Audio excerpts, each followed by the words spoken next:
Hi అండి అందరికీ. పచ్చిమిర్చి ఫ్రై చూపించబోతున్నానండి. ఈ పచ్చిమిర్చిలో కారం మీడియం కంటే కొంచెం ఎక్కువగానే ఉంటుందండి.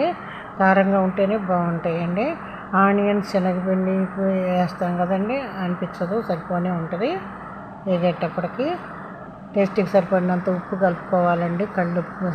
సాల్ట్ కలుపుకోవాలి.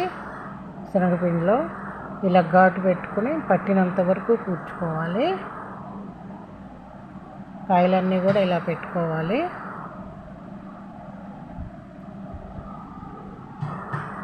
పెట్టుకున్న తర్వాత స్టవ్ మీద ఒక కళాయి పెట్టుకొని, కొంచెం ఎక్కువగానే పడుతుందండి ఆయిల్.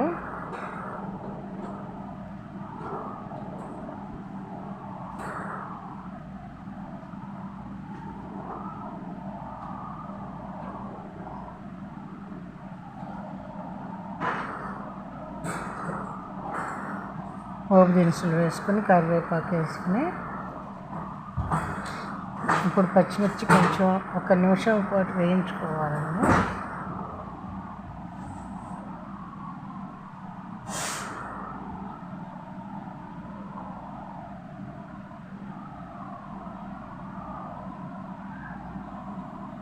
ఒక నిమిషం వేయించుకున్న తర్వాత ఆనియన్ తరిగేసుకోవాలి.